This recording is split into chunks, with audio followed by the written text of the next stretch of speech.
My sister-in-law hated my allergic son. So much she left out peanut butter snacks in front of him because she was hungry. When I got angry, she sarcastically asked, well, did anything happen to him? I wasn't even going to react until she tried it again without me present. I reported her, and fast forward to today, police called to notify me that they found a map of our home and gasoline in her trunk. My kids are freakishly obsessed with my brother and his pregnant wife Megan. They were on speakerphone when they called asking to stay over for a week, and my kids immediately started clapping their hands. Please say yes, mommy. I had no idea she was planning on unaliving my son, so I smiled and told them to come over whenever. Everything was smooth sailing until Megan came home with groceries, cookies, crackers, cake fusion, all filled with peanuts. It immediately made my skin crawl. You see, my oldest son is extremely allergic, like can't breathe, vomiting, life-threatening allergic. And we learned that the hard way a few years back, when we almost lost him. Oh, thanks. But my son is extremely allergic and I'm not too comfortable with having this stuff in the house. But instead of apologizing or immediately throwing them away, she just said she wouldn't eat it around him because she was having intense, gnawing pregnancy cravings that she needed to satiate. I wanted to scream, but instead I settled for making sure my son knew not to touch any of it. And that was that, until a week later. I woke up early to make breakfast for the entire house. But as I opened the fridge, I felt the blood drain from my face because sitting right there on the second shelf was a plate of strawberries dipped in peanut butter left out without a container. And as my eyes jolted to the left, I spotted sandwiches that were practically drenched in peanut butter too. I was seething. This wasn't just my home, it was my son's too. So without hesitation, I grabbed a bin bag to throw everything into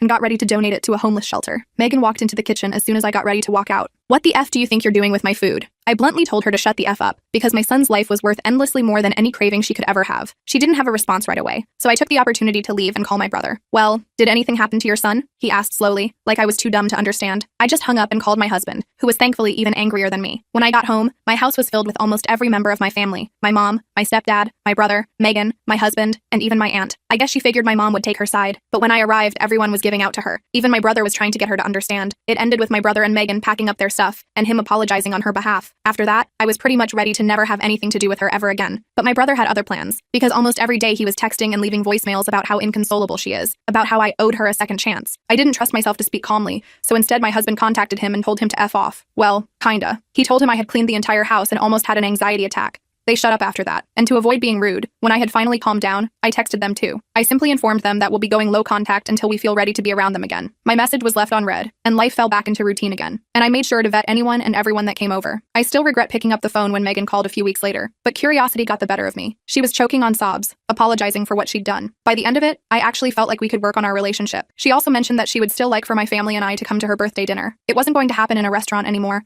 and that it was going to be at their house instead. My husband left the choice to me. Well, she had never acted like that before, and I know what pregnancy hormones are like, so I believed her. Fast forward to the big day. Where are your kids? Was the first thing she asked. I ignored the sharpness of her tone and simply told her that it's just us adults tonight. She looked at me like I'd let her down. Dinner was awkward, no matter how we tried to lighten up the mood. It's such a shame your kids aren't here because we made special food for them, she constantly remarked. My instincts started buzzing, but again I just bit my tongue and smiled politely. After that, dinner was even more awkward until we cleared the table and Megan brought out dessert while my brother got the cake from the fridge. That's when I lost the last of my remaining brain cells. I went to the bathroom, and when I came out, I saw my husband carrying my bag and trying to usher me out of the front door to leave. He looked angry, like really angry. I was extremely confused and pushed past him to say goodbye. Megan's now ready dessert table consisted of peanut butter cake pops, peanut butter pie, peanut butter cookies, peanut butter brownies, and top it all off, a peanut butter birthday cake that my brother brought in and was sniffing at with a horrified look. Megan then gave me a big smile and said loudly to my family, I thought I should at least get to have my cravings on my birthday. Get your fill before she throws these out too. I immediately lost it. The dining room had been transformed in my absence. Where there had been empty space before, now stood a lavish display of desserts, all in various shades of tan and brown, all glistening with the unmistakable texture of peanut butter. The smell hit me immediately, that distinctive nutty aroma that had become a warning signal in our household. Each dessert was artfully arranged and decorated with care, suggesting hours of preparation. My brother stood frozen by the refrigerator, the cake in his hands, his expression a mixture of shock and dawning horror as he realized what his wife had done. But it was Megan's face that chilled me to the bone. Her smile was triumphant, her eyes gleaming with satisfaction as she watched my reaction. This wasn't about pregnancy cravings. This was deliberate. This was revenge. I immediately lost it. I knew we would make it through this, all of us, together. But life rarely follows the path you expect. The rage that exploded inside me was unlike anything I'd ever experienced.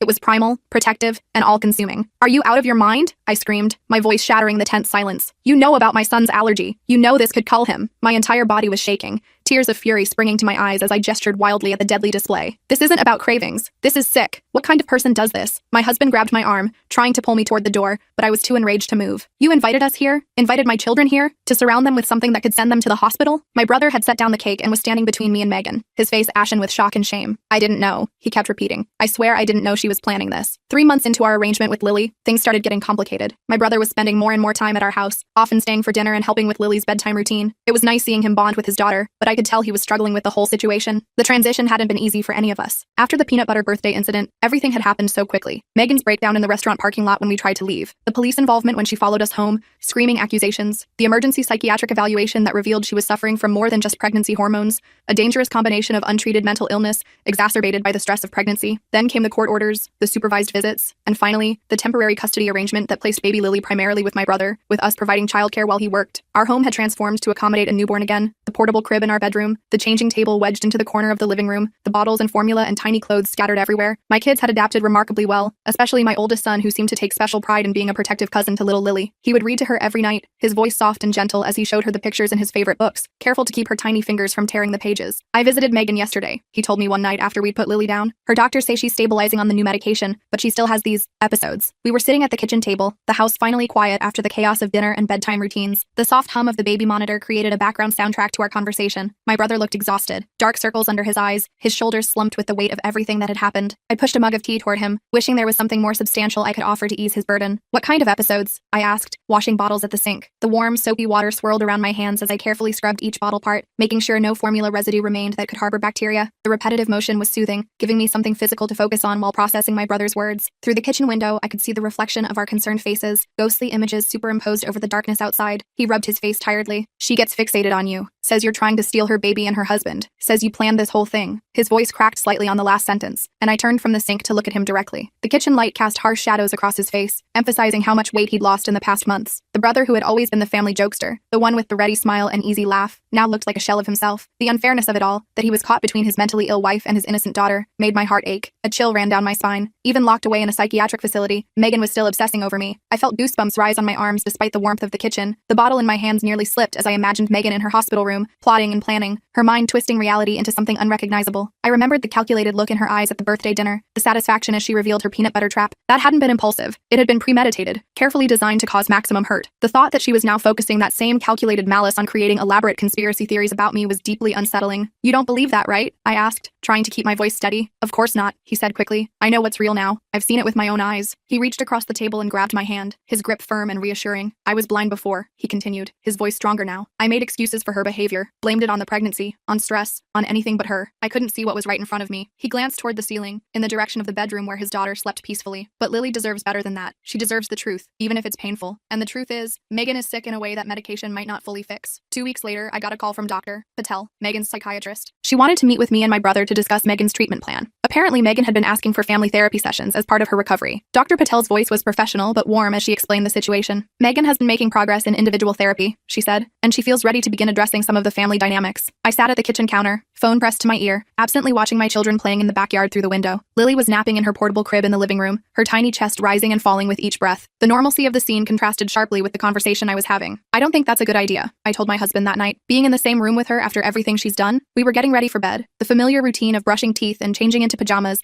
providing a comforting structure to end the day. My husband paused while folding back the comforter, looking at me with concern in his eyes. The bedside lamp cast a warm glow across our room, creating a cozy atmosphere that belied the seriousness of our conversation. You don't have to do it, he said, squeezing my shoulder. No one would blame you for keeping your distance. His touch was reassuring, his palm warm against my skin through the thin fabric of my nightshirt. I leaned into his hand, grateful for his unwavering support throughout this entire ordeal. He had been my rock, stepping up with the kids when I was overwhelmed, taking over Lily's care when I needed a break, never once complaining about the upheaval our lives had undergone. But my brother was desperate for some kind of resolution. Please, he begged when he called the next day. Dr. Patel thinks it might help her recovery. Just one session. His voice over the phone was pleading, a note of desperation that tugged at my heart despite my reservations. I could picture him pacing in his apartment, phone clutched tightly, hoping I would agree. He had lost so much already. His marriage, his home, his vision of what his family would be. How could I deny him this chance at some kind of healing, however small? Against my better judgment, I agreed to one meeting. My husband thought I was crazy, but I couldn't help feeling a tiny bit of sympathy for Megan. Mental illness is a terrible thing, and postpartum psychosis isn't something anyone chooses. The morning of the meeting, I stood in front of my closet, staring blankly at my clothes, unsure what one wears to meet with someone who had deliberately endangered your child. I settled on a simple blue sweater and jeans, neutral, unremarkable. Nothing that could be interpreted as provocative or judgmental. My husband kissed me goodbye at the door, his eyes worried. Call me if you need anything, he said. I can be there in 20 minutes. I nodded, grateful for the safety net, and headed to my car with a knot of anxiety tightening in my stomach. The psychiatric facility was depressing, all beige walls and squeaky linoleum floors. Dr. Patel met us in a small conference room, explaining that Megan would join us shortly. The antiseptic smell hit me as soon as I walked through the security doors,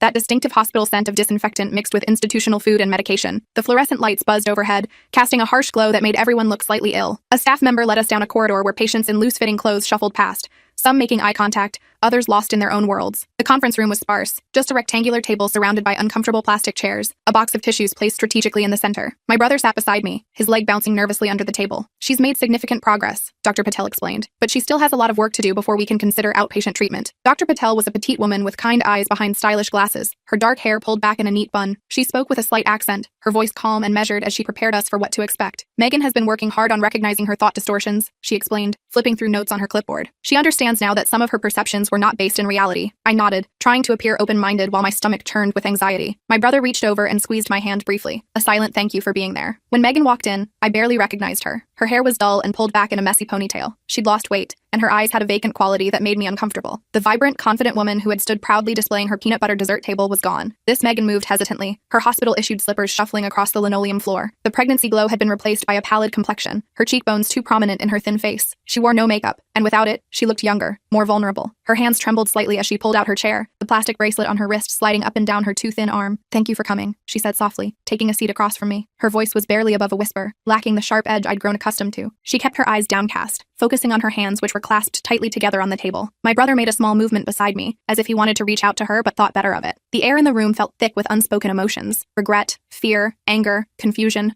all swirling around us in the sterile conference room. The session started awkwardly. Dr. Patel guided the conversation, asking Megan to express her feelings about the current situation. To my surprise, Megan seemed genuinely remorseful. "I wasn't well," she said, staring at her hands. "I'm still not completely well, but I'm starting to understand what I did, and I'm so sorry." Her fingers twisted together as she spoke, her nails bitten down to the quick. A tear slipped down her cheek, followed by another, but she made no move to wipe them away. The fluorescent lights highlighted the dark circles under her eyes, the chapped quality of her lips. Part of me wanted to maintain my anger, to hold on to the protective rage that had sustained me through the past months, but seeing her like this made it difficult. She looked up at me with tears in her eyes. "I put your son in danger. I tried to hurt you. I can't even explain why. It was like someone else was controlling me." Her gaze met mine directly for the first time, her eyes red-rimmed but clear. There was no hint of the calculation I'd seen before, no underlying current of resentment or malice, just raw pain and what appeared to be genuine remorse. I felt my throat tighten with unexpected emotion. Dr. Patel quietly passed the box of tissues across the table, and Megan pulled one out, dabbing at her eyes before continuing. I nodded stiffly, not trusting myself to speak. My emotions were a tangled mess, sympathy warring with lingering anger, caution battling with hope. I could feel my brother watching me, gauging my reaction, desperate for some sign that healing was possible. Dr. Patel sat with her pen poised over her notepad,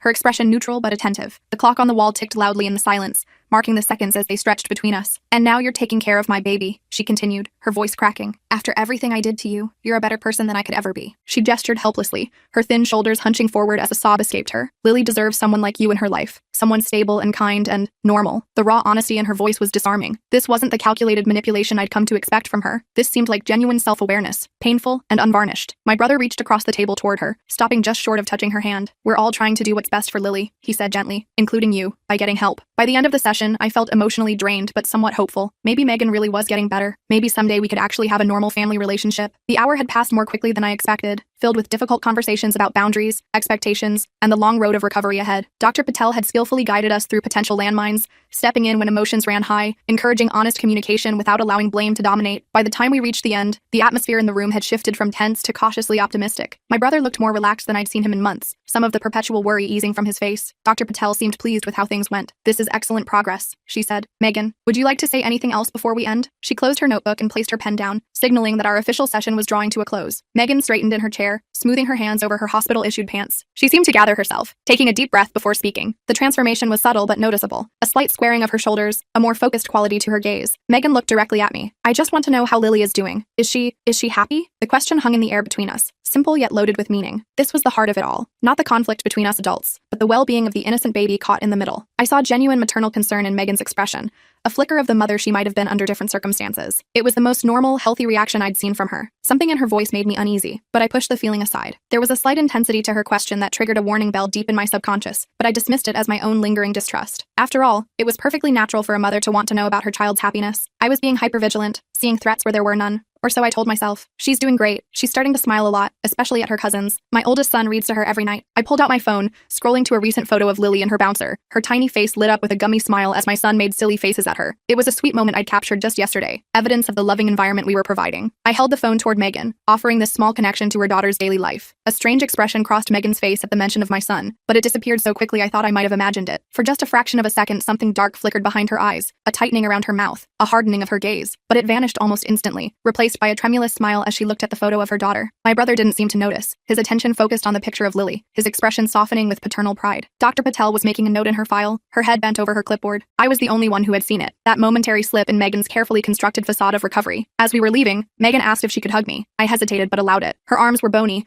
and she held on a hit too long. The embrace was awkward. Her body felt fragile against mine, all sharp angles and hollow spaces where the pregnancy curves had been. Her hospital gown was rough against my cheek, and I could smell the institutional shampoo in her hair. What should have been a quick, polite hug extended uncomfortably as she clung to me, her fingers digging slightly into my back. I patted her shoulder gently, trying to signal an end to the contact. "Thank you for taking such good care of my family," she whispered in my ear. Something about the way she said it sent goosebumps down my arms. Her breath was warm against my ear, her voice so low that only I could hear the words. There was a possessive quality to her tone when she said, "my family," not grateful but entitled, as if she were granting me temporary permission to care for what belonged to her. I pulled back, meeting her eyes, searching for some confirmation of what I'd heard in her voice. But her expression was once again meek and appreciative, her eyes downcast, her posture submissive. Had I imagined it? Was I so determined to see the worst in her that I was manufacturing threats? On the drive home, my brother was quiet, processing everything. I couldn't shake the feeling that something wasn't right. The car's heater hummed softly as we navigated the afternoon traffic, the gray winter sky hanging low overhead. My brother stared out the passenger window, his breath occasionally fogging the glass. "She seems better, don't you think?" he finally asked, his voice hopeful but uncertain. I gripped the steering wheel tighter, choosing my words carefully. "She's definitely different," I replied, which wasn't exactly an answer. I didn't want to crush his optimism, but I couldn't shake the uneasiness that had settled in my stomach after that whispered comment,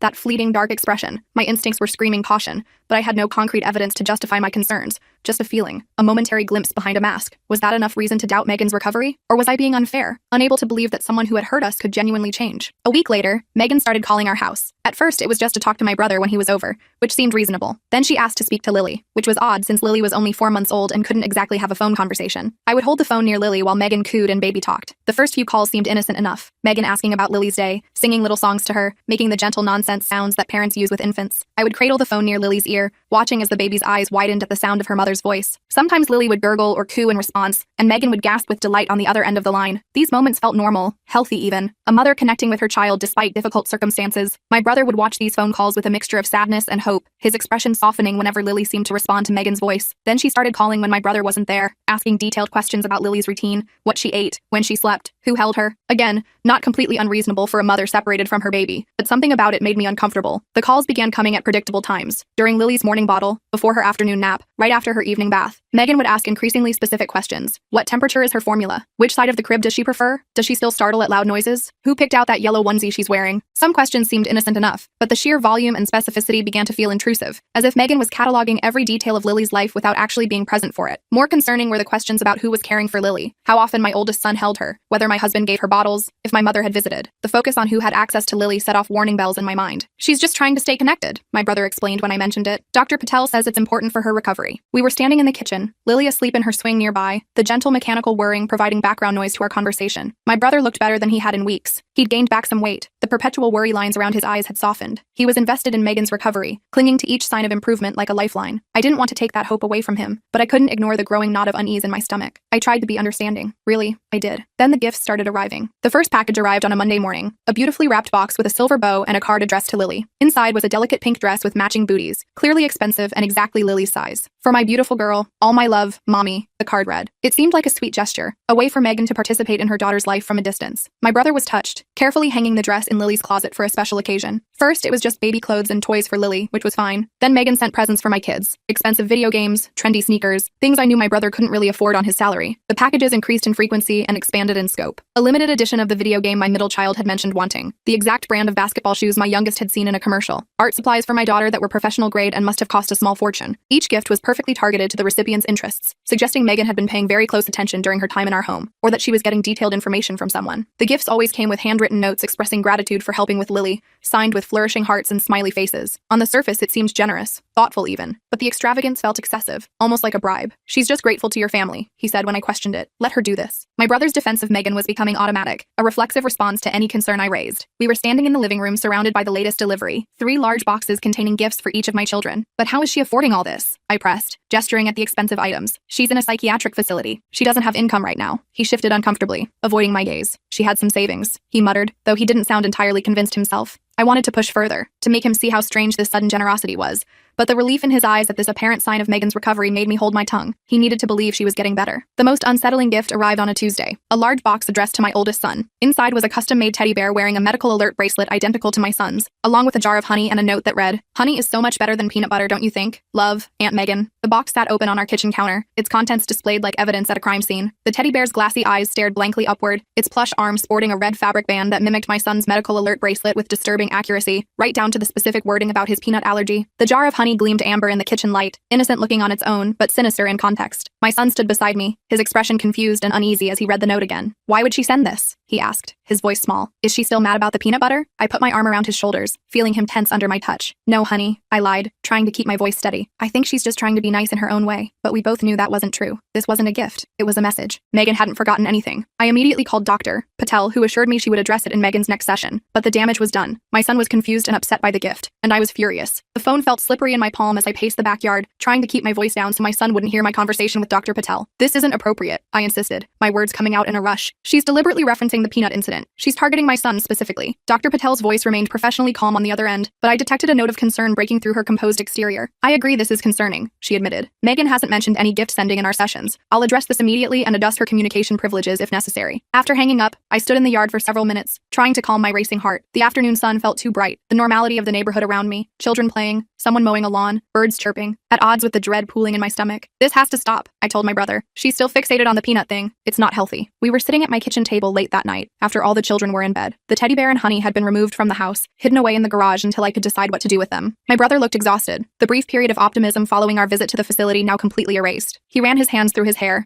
leaving it standing up in disheveled spikes. "I'll talk to her," he promised, his voice hollow, "and to Dr. Patel. Maybe this is just a setback." I reached across the table and squeezed his hand, feeling a surge of sympathy despite my anger. He was caught in an impossible situation, torn between the mother of his child and the safety of his family. "It's not your fault," I told him gently, "but we need to be realistic about what's happening here." He agreed to talk to her, but the gifts kept coming, each one slightly more inappropriate than the last. A cookbook titled Allergy-Free Baking, with all the peanut-free recipes highlighted in yellow. A set of kitchen towels embroidered with bees and honey pots. A custom doormat that read, "No nuts allowed," that showed up on our porch one morning. Each new delivery felt like a violation, an unwelcome reminder that Megan was thinking about us, specifically about my son's allergy, with disturbing regularity. The cookbook arrived in a cheerful yellow gift bag with tissue paper, looking innocent enough until I flipped through it and found every peanut-free recipe marked with neon highlighter, Megan's handwriting in the margins noting which ones the allergic one might enjoy. The bee-themed kitchen towels came next, 3 of them neatly folded in a box with a card that read, "Be careful what you eat," with a winking emoji. The doormat was the most brazen, delivered by a custom gift company whose confused driver had no idea of the context behind the seemingly innocuous message. Each item on its own might have seemed thoughtful to an outsider, a considerate acknowledgement of a family member's medical condition. But I knew better. These weren't gifts, they were taunts. I started returning the packages unopened, which only escalated things. Megan began calling at all hours, sometimes just breathing on the line when I answered. My brother insisted she was still recovering, that we needed to be patient. The phone would ring at 2 a.m., 4 a.m. during dinner, in the middle of my children's homework time. Sometimes when I answered, there would be a click and then silence. Other times, I could hear breathing on the other end, steady and deliberate, but no words. Occasionally, Megan would speak, her voice syrupy sweet, asking about Lily, about my children, about what we'd had for dinner that night. The calls left me feeling watched, as if she could somehow see into our home. I started unplugging the landline at night, screening all calls through voicemail during the day. My brother looked increasingly haggard as the situation deteriorated, caught between defending Megan to me and trying to set boundaries with her that she repeatedly ignored. Then came the day my brother found Megan's journal. He was going through her belongings at their apartment, preparing to move out, when he discovered a small leather-bound book hidden in her nightstand. Inside were entries dating from before her hospitalization. The apartment still held the remnants of their life together. Furniture they'd picked out as a couple, photos on the walls from happier times, the nursery they'd painted together in anticipation of Lily's arrival. My brother had been putting off the final clearing out, finding excuses to delay the painful task of dismantling what remained of his marriage. But with the lease ending, he couldn't postpone it any longer. He'd asked me to help, and we were working our way through the bedroom, sorting items into boxes labeled keep, donate, and storage, when he pulled open the nightstand drawer and found the journal tucked beneath a stack of magazines. The first few pages were normal enough, Megan writing about her pregnancy, her hopes for the baby. Then the entries took a dark turn. The journal's leather cover was soft with use, the pages filled with Megan's distinctive handwriting, looping and precise. The early entries were what you'd expect from an expectant mother. Excitement about ultrasound appointments, lists of potential baby names, plans for the nursery. There were pressed flowers from her baby shower, a corner of the sonogram taped to one page, swatches of fabric she was considering for the crib bedding. But as we continued reading, the tone shifted subtly at first, then dramatically. The loving anticipation gave way to something darker, more obsessive, and my name began appearing with increasing frequency. "She thinks she's so perfect with her perfect family and her perfect house. She doesn't deserve any of it." The words leapt off the page, written with such pressure that the pen had nearly torn through the paper. My brother's face paled as he read the entry, dated just after their week-long stay at our house. The handwriting here was different, more jagged, the letters pressed deeply into the paper, some words underlined multiple times for emphasis. The page contained a detailed list of perceived slights I had supposedly committed, everything from the way I parented my children to how I'd organized my kitchen cabinets. It was a catalog of resentment so petty and yet so intense that it took my breath away. If something happened to her allergic brat, no one would blame me. Accidents happen all the time. This entry made my blood run cold, the explicit threat against my son written in calm, measured handwriting, as if Megan were simply noting a grocery list rather than contemplating harm to a child. It was dated 2 days before she brought the peanut-laden groceries into our home. This wasn't impulsive behavior or a misunderstanding about the severity of allergies. It was calculated, intentional. She had been planning it for days. My hands began to shake as the full implication hit me. She had deliberately brought those foods into our home hoping my son would have a reaction. When the baby comes, I'll have leverage. Everyone will have to do what I want, or they'll never see my child. The entry was accompanied by a crude drawing of a woman holding a baby, surrounded by stick figures reaching toward them with exaggerated sad faces. The woman in the drawing had a crown on her head, and a speech bubble that read, "My rules now." It was childish and disturbing, revealing a mindset that viewed her unborn child not as a person to love, but as a tool for control and manipulation. My brother made a choked sound as he read this page, his face contorting with a mixture of horror and grief. "She was planning this all along," he whispered, his voice breaking. "Using our baby as a weapon." My brother's hands were shaking when he showed me the journal. The last entry was dated just before Megan's hospitalization. "They're all against me now, even my own husband. But I'll get my baby back, and then I'll make her pay for turning everyone against me. I know exactly how to do it." The final page was the most disturbing of all, the writing erratic and pressed so hard into the paper that it had torn in places. There were doodles in the margins.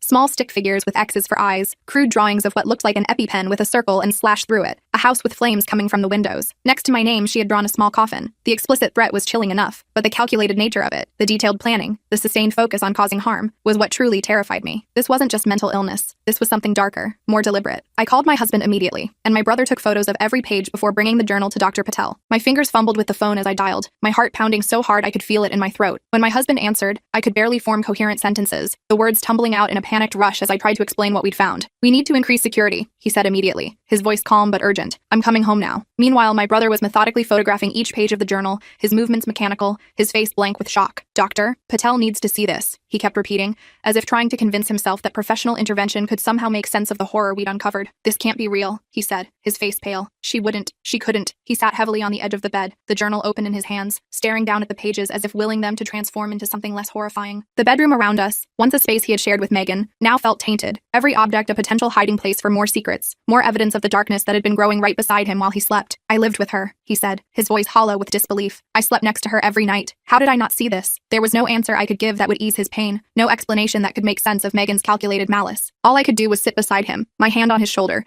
as he confronted the devastating truth about the mother of his child. "You know it's real," I said gently. "This isn't just mental illness. There's something else going on with Megan." The words hung in the air between us, heavy with implication. Mental illness might explain some of Megan's behavior, the mood swings, the paranoia, the distorted thinking. But the journal revealed something beyond illness, a deliberate, sustained intent to cause harm, a calculated targeting of my son's vulnerability, a cold exploitation of her own child as leverage. These weren't the ramblings of someone disconnected from reality. They were the plans of someone who knew exactly what she was doing and why. My brother closed the journal slowly, his movements weighted with resignation. He understood what I was saying, even if he couldn't bring himself to acknowledge it aloud. Megan's actions weren't just symptoms to be treated. They were choices she had made, again and again. He left without saying another word. I didn't hear from him for 3 days. When he finally called, he sounded exhausted. Those 3 days of silence were agonizing. I called and texted repeatedly, increasingly worried about his mental state after the shock of discovering the journal. My husband suggested giving him space to process, but I couldn't shake the fear that he might do something drastic. I drove by his apartment several times, relieved to see his car in the parking lot, but concerned when he didn't answer his door. On the 3rd day, just as I was considering calling the police for a wellness check, my phone finally rang. His voice on the other end was barely recognizable, flat, drained of all emotion, as if he'd cried himself empty and had nothing left. "I showed Dr. Patel the journal," he said. "They're adjusting her treatment plan. She won't be eligible for release anytime soon." There was a finality in his tone that suggested more than just a medical decision had been made. This wasn't just about Megan's treatment, it was about my brother accepting a painful truth. The future he had imagined, his family healing, Megan recovering, perhaps even rebuilding some version of their life together,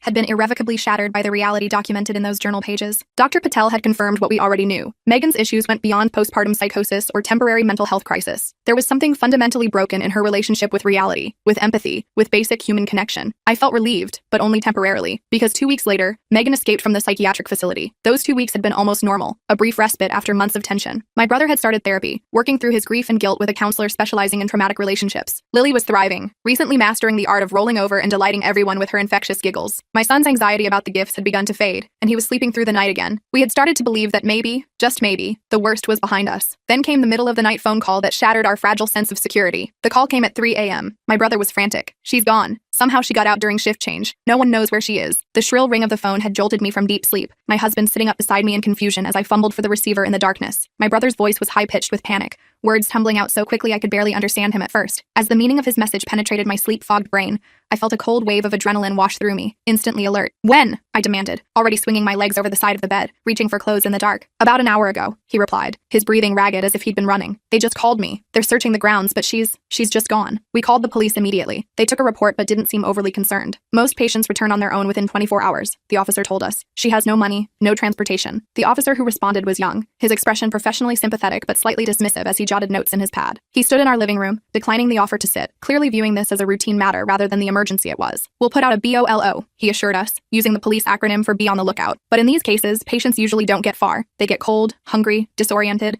and either return voluntarily or are found nearby." He couldn't understand what we knew about Megan, that she wasn't just any patient, that she had a target, that she had plans, but I knew better. Megan was resourceful, and she was fixated on getting to Lily, and possibly hurting my son in the process. I thought about the journal entries, the detailed planning, the sustained focus on revenge. Megan wasn't someone who acted on impulse. She calculated, she prepared, she waited for the right moment. The fact that she had managed to escape during a shift change suggested planning and observation of the facility's routines. This wasn't a confused patient wandering away. This was a deliberate action with a specific goal. And given what we knew about her fixations, that goal almost certainly involved Lily, and possibly my son as well. We went into lockdown mode. My husband took time off work to stay home. We kept the kids out of school. We installed new locks and a security system. My brother moved in temporarily, sleeping on our couch and jumping at every noise. Our home transformed overnight into a fortress. My husband installed additional deadbolts on every exterior door while I covered first-floor windows with security film that would make them harder to break. We established a buddy system. No one went anywhere alone, not even to check the mail or take out the trash. The children were confused and frightened by the sudden restrictions, especially when we tried to explain why they couldn't go to school or play outside. "Is the bad lady coming back?" my youngest asked, his small face serious as he helped my husband test the new alarm system. "We're just being extra careful," I replied, not wanting to terrify him but needing him to understand the importance of our new safety rules. At night, we took turns keeping watch, sleeping in shifts, the house never completely dark, someone always alert and listening. 3 tense days passed with no sign of Megan. The police checked her usual haunts, talked to her friends, but found nothing. I was starting to think maybe she'd gone somewhere else entirely when my phone pinged with a text from an unknown number. The sound of the notification made me jump, nearly dropping the laundry basket I was carrying. I set it down on the hallway floor and pulled out my phone, expecting a message from school about the children's missed days, or perhaps an update from the police. Instead, the words on the screen made my blood freeze in my veins. "I see you've redecorated my nursery. Don't worry, I'll fix it when I come home." I nearly dropped the phone. She was watching our house. The police traced the text to a burner phone purchased at a convenience store about a mile from our home. Security footage showed Megan buying the phone, along with hair dye and a baseball cap. She looked nothing like the fragile woman I'd seen in the psychiatric facility. She looked determined, focused. The security footage was grainy but unmistakable. Megan stood at the counter of the convenience store, cash in hand, her posture confident and relaxed. Gone was the hunched, uncertain body language of the hospital. She moved with purpose, chatting casually with the clerk as she made her purchases. She dyed her hair a dark brown and wore it pulled back under a plain baseball cap, but her face was clearly visible when she glanced up at the security camera, almost as if she wanted to be seen, wanted us to know she was functioning perfectly well outside the facility walls. The officer showing us the footage pointed out other items she'd purchased, a prepaid debit card, a large bottle of water, a map of the local area. "She's planning to stay nearby," he concluded, his tone now appropriately serious, "and she wants you to know it." We decided to set a trap. With the police on board, we made a show of packing up the car, loading the kids and Lily inside. My brother drove them to my mom's house while I stayed behind, hidden, with 2 officers stationed outside. The plan was carefully orchestrated, designed to create the impression that the house would be empty for several hours. We made sure to be visible through the front windows as we packed overnight bags, loaded them conspicuously into the car, and had loud conversations about visiting my mother. My brother strapped Lily into her car seat with deliberate slowness, making sure anyone watching would see the baby leaving. The children, briefed on their roles but not on the real danger, played along perfectly, excitedly climbing into the vehicle with their backpacks and favorite stuffed animals. Once they departed, I slipped back inside through the garage entrance, where I wouldn't be visible from the street. 2 plainclothes officers positioned themselves in unmarked cars with clear views of our property,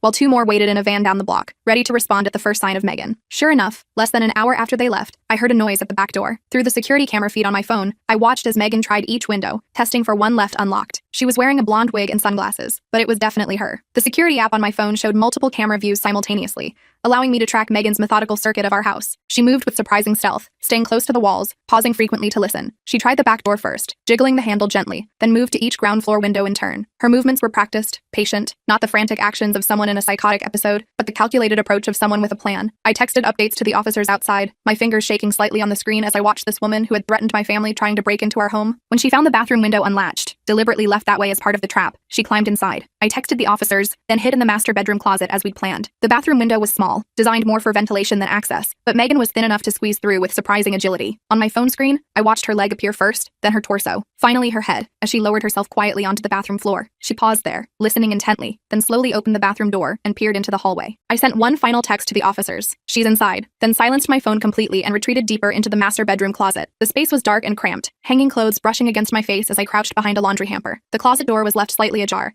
giving me a narrow view of the bedroom while keeping me hidden in the shadows. I could hear her moving through the house, calling softly for Lily. When she reached the nursery and found it empty, she let out a sound that was half sob, half scream. Her footsteps were light but distinct on the hardwood floors, moving from room to room with increasing speed as she discovered each one empty. When she reached Lily's nursery, the room my brother had been using while staying with us, I heard drawers being pulled open, closet doors sliding, the sound of bedding being disturbed. Then came that terrible cry, a sound of pure anguish and rage that raised the hair on the back of my neck. It wasn't the cry of a mother missing her child. It was the howl of a predator denied its prey. "Where is she?" she yelled, her voice echoing through the empty house. "Where's my baby?" The control in her voice had vanished, replaced by raw fury. I heard something crash, likely the small lamp on the nursery dresser being knocked to the floor. Then more sounds of destruction, the thud of furniture being overturned, the crack of something breaking, the tearing of fabric. Megan was destroying the nursery in her rage, obliterating the carefully prepared space where her daughter had been sleeping. The sounds were terrifying, but I remained frozen in my hiding place, knowing the officers would be moving into position, waiting for the right moment to enter without putting anyone at risk. I held my breath as her footsteps came closer to my hiding spot. She was opening doors, checking rooms. When she reached the master bedroom, I could hear her rummaging through drawers, muttering to herself. From my position in the closet, I could see a slice of the bedroom through the partially open door. Megan appeared in my limited field of vision, yanking open dresser drawers and emptying their contents onto the floor. She was talking continuously under her breath, a stream of invective and accusation that chilled me to the bone. "Think you can hide her from me, my baby, my family, turn everyone against me? Think you're so perfect?" Her movements were jerky but purposeful as she systematically searched the room, checking under the bed, behind the curtains, inside the bathroom. She was working her way methodically toward the closet where I hid, her voice growing louder, more agitated with each passing second. Then the closet door flew open, and there she was. Her eyes widened in surprise, then narrowed with hatred. The sudden flood of light as the door swung wide momentarily blinded me. When my vision cleared, Megan was standing in the doorway, her disguise partially abandoned, the blonde wig askew, sunglasses pushed up on her head, revealing her true hair which had been roughly chopped short. Her face was thinner than I remembered, her cheekbones sharp beneath skin stretched tight with tension, but it was her eyes that truly frightened me, pupils dilated, gaze intense and burning with a hatred so pure it seemed to radiate heat. For a split second, we stared at each other in mutual shock, the hunter and the hunted, roles suddenly reversed from what she had expected. "You!" she spat. "You took everything from me." Her voice was low and venomous, dripping with a rage that had clearly been festering for months. She stood blocking the closet doorway, her body tense and coiled like a spring. I pressed myself further back against the wall, searching desperately for something to use as a weapon, finding nothing but soft fabrics and shoeboxes within reach. Through the bedroom window, I could see no sign of the police officers who were supposed to be watching the house. Had they not seen her enter? Were they waiting for some signal I hadn't given? My heart hammered against my ribs as I realized I might be truly alone with this woman who had made her murderous intentions perfectly clear. Before I could respond, she lunged at me, hands outstretched toward my throat. We fell backward into the hanging clothes, struggling against each other. She was surprisingly strong for someone who'd been hospitalized for months. The impact knocked the breath from my lungs as we crashed into the hanging garments, sending shoes and boxes tumbling around us. Megan's fingers found my throat with unerring precision, squeezing with a strength born of pure hatred. Spots danced at the edges of my vision as I clawed at her hands, trying to break her grip. The closet was too confined for effective movement, the fallen clothes creating a treacherous surface that offered no traction. I thrashed beneath her, panic giving way to a cold clarity as I realized this was a fight for my life. Her face above mine was transformed by rage, all traces of the meek hospital patient completely vanished. This was Megan's true face, the one she had hidden from everyone but revealed in the pages of her journal. "Megan, stop!" I gasped as her fingers dug into my neck. "The police are outside." I managed to get the words out between desperate gasps for air,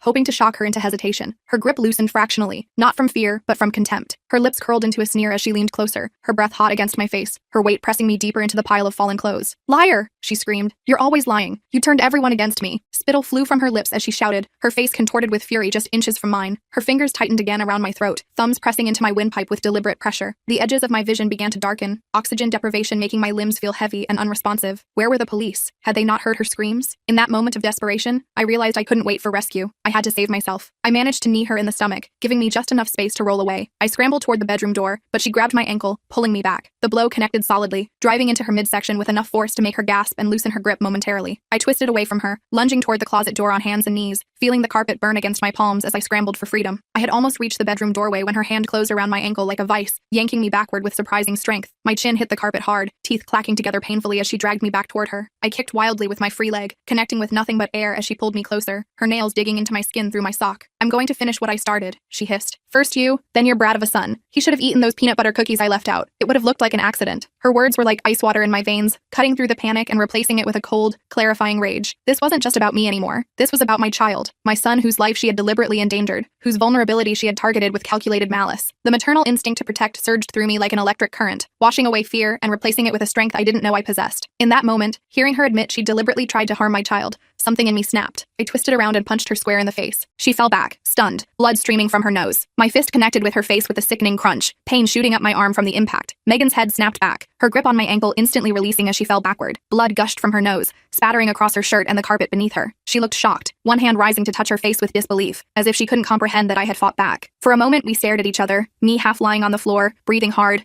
my hand throbbing, her sitting stunned, blood streaming down her face, the reality of her situation finally beginning to register in her eyes. That's when the police burst in, tackling Megan to the ground as she screamed and fought. It took both officers to handcuff her and drag her out of the house. The bedroom door crashed open with a bang that made both of us jump. 2 officers rushed in, weapons drawn, shouting commands that seemed to come from very far away. My ears were ringing, adrenaline making everything seem slightly unreal as I watched them secure Megan, who had begun fighting with renewed vigor. She thrashed and bucked against their restraining hands, her screams becoming increasingly incoherent as they managed to get handcuffs on her wrists. Blood from her nose smeared across her face and the officers' uniforms as they lifted her to her feet. One officer stayed with me, asking questions I could barely process, while the others half-carried, half-dragged Megan from the room. Her screams echoed through the house, gradually fading as they took her outside to the waiting police car. As they put her in the police car, she locked eyes with me one last time. "This isn't over," she mouthed silently, and somehow, I knew she was right. I stood on the front porch, a blanket wrapped around my shoulders by a concerned paramedic, who was examining the bruises forming on my throat. Megan sat in the back of the police cruiser, her face visible through the window as they prepared to drive her away. Despite the blood, despite the handcuffs, despite her capture, there was no defeat in her expression, only a cold determination that sent a shiver down my spine. As the car pulled away, I knew with absolute certainty that this was merely a pause in Megan's campaign against my family, not its conclusion. Whatever mental illness she suffered from had become intertwined with a focused personal vendetta